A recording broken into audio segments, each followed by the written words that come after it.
Señores, una de las grandes noticias que ha impactado a la República Dominicana, a toda nuestra población en los últimos días, ha sido el grito al cielo que se tiene concerniente a la tarifa eléctrica.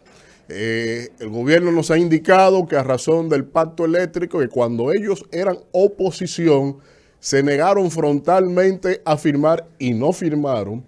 Y una vez desde el Estado, firmaron sin cambiar ni siquiera los años de implementación en los cuadros que proyectan la implementación del pacto eléctrico, ni siquiera le cambiaron las fechas. Y firmaron de manera ipso facto, sin cambiar una coma a lo que ellos se habían negado de manera rotunda, y obviamente que pusieron en marcha lo que la Ley de Estrategia Nacional de Desarrollo define como uno de los pactos tras haber identificado el sector eléctrico como uno de los grandes desafíos del desarrollo de la República Dominicana. Se firmó este pacto y se puso en vigor de inmediato desde el mes de noviembre del año 2021. Pero obviamente que este pacto tiene un conjunto de requisitos, un conjunto de metas, un conjunto de objetivos que dentro de esto implicaba, por ejemplo, el desmonte gradual del subsidio eléctrico que el Estado destina como recursos financieros para mantener estable el sistema eléctrico de la República Dominicana. Pero resulta que esto no era solo el único objetivo, también habían otros, como por ejemplo el tema relacionado a las pérdidas en las cobranzas y también a que la administración de las EDES debía ser más barata, debía ser más eficiente y no representar esta carga al erario como se significaba en ese momento.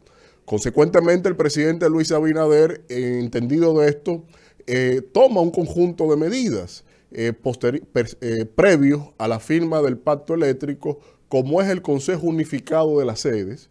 En lugar de que cada EDE tuviera un consejo, este unificó, abolió los tres y unificó en uno, abolió la CDEE y desde ahí empezó inmediatamente a reconfigurar un nuevo marco jurídico, un nuevo marco organizacional de lo que sería el andamiaje administrativo del Estado en lo que tiene que ver con la administración y gestión de la generación, distribución de la electricidad. Pero bueno, aquí en la práctica hemos visto un conjunto de desatinos y de contramedidas que se han implementado desde esta administración y que de alguna u otra manera están llevando a un escenario de colapso del sector eléctrico en la República Dominicana.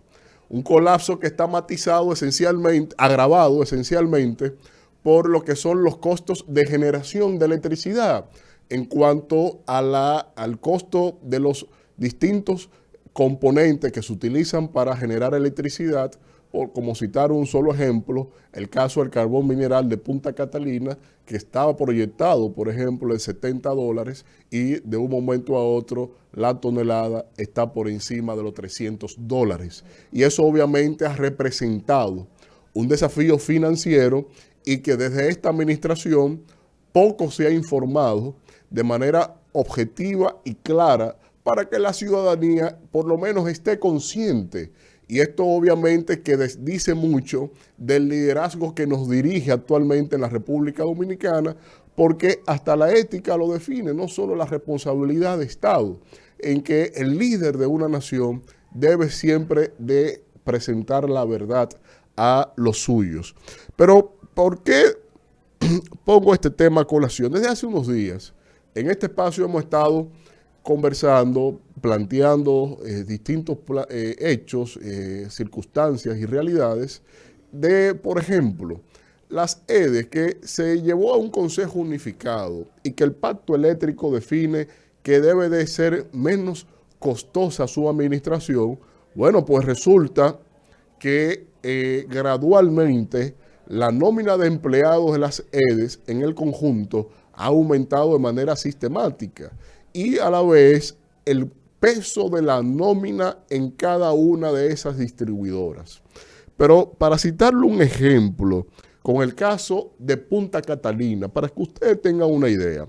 En Punta Catalina, en noviembre del 2019, la nómina de Punta Catalina representaba $300,000. Ese era el costo de nómina de Punta Catalina. Pero eso fue subiendo. Ya en enero del 2022, la nómina de Punta Catalina era de $600,000. Pero resulta que en marzo, hasta marzo era de 600,000, pero en abril del 2022, la nómina de Punta Catalina es nada más y nada menos que de $1 millón mensuales. Es decir, que cuando en el gobierno del PLD la nómina de Punta Catalina era de $300,000, se subió a 600,000 a inicio de este año y ya en lo que va de año es de $1 millón. Dígame usted como si el pacto eléctrico firmado en noviembre decía todo lo contrario, ¿por qué este peso de nómina en Punta Catalina es mayor? Si el pacto dice todo lo contrario. ¿Por qué si el pacto dice que reduzcan la cantidad de empleados? Porque las EDES han aumentado el número de empleados y han aumentado el costo de la nómina. ¿Por qué? Hay muchas circunstancias, hay políticas, entre, por ejemplo, las aspiraciones de algunos como el de Edenorte, que dirige esa institución y que aspira a alcalde de Santiago. Y obviamente que eso contraviene el espíritu del pacto firmado por este gobierno. Pero eso no se queda ahí. También entra la falta de planificación del sector. Por ejemplo, hace unas semanas vivimos un azote de apagones porque desde el gobierno no se planificó la entrada en mantenimiento de distintas plantas del sistema.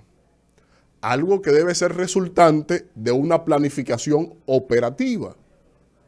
Porque usted no puede sacar de golpe una cantidad de megavatios que ponga en riesgo la estabilidad del sector, de la generación eléctrica.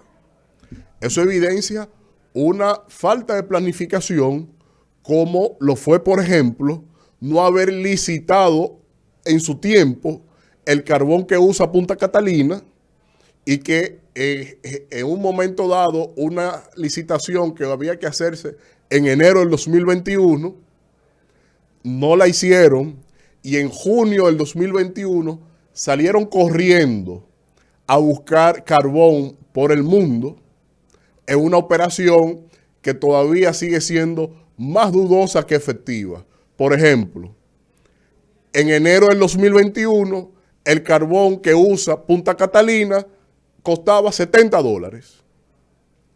Pero por no haber planificado para que la licitación fuese en enero del 2021 a $70, ellos lo hicieron en junio del 2021, ya con la especulación del carbón, y estaba por encima de los $300 el carbón, el mismo carbón. Aunque la licitación fue tan específica que licitaron 2 empresas y pusieron un requisito ahí que yo todavía, cada vez que lo leo, yo digo, pero ya se lo hubiesen endosado a la licitación, de que la empresa resultante tenía que haber vendido semejante cantidad el año anterior. Óyeme, o sea, a una sola misma empresa, que había licitado a un monto mayor que la segunda empresa que no resultó elegida y que al final y al cabo se compró el mismo carbón que la otra empresa que no fue elegida, también ofertaba el mismo carbón de Colombia, que era finalmente de donde nos suplimos para sacar del entolladero que habían metido la falta de carbón mineral para la generación de electricidad en Punta Catalina. Y así con un sinnúmero de cosas más.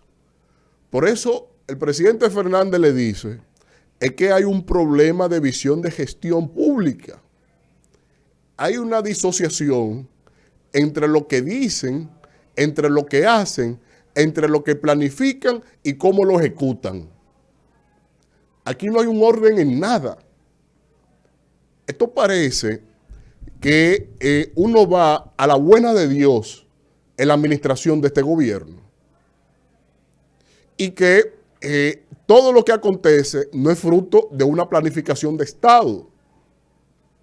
Pero mientras tanto, es el pueblo que paga con apagones, con inseguridad, con insatisfacción, con mayores costos y encima de todo eso, en lo único que sí han sido efectivos de manera implacables ha sido implementando las alzas de tarifa de la electricidad y que obviamente en el mismo pacto no habla de alza, no.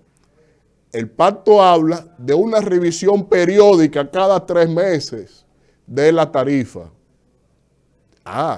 Pero la interpretación que le da el gobierno del cambio es que el cambio de tarifa sea hacia el alza. Y sin importar aquí un bledo de cómo está la inflación, de cómo está el costo de vida, de cómo está la incapacidad de generación de ingresos de los hogares. Eso no importa. Lo que importa y hay que preservar es que se recaude más, se consiga más al 75% de los consumidores.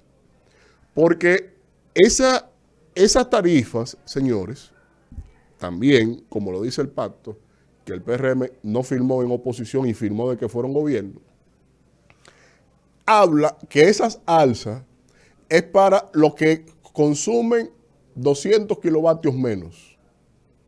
Es decir, el 75% de los consumidores. Pero los grandes consumidores de electricidad están exentos de esa alza.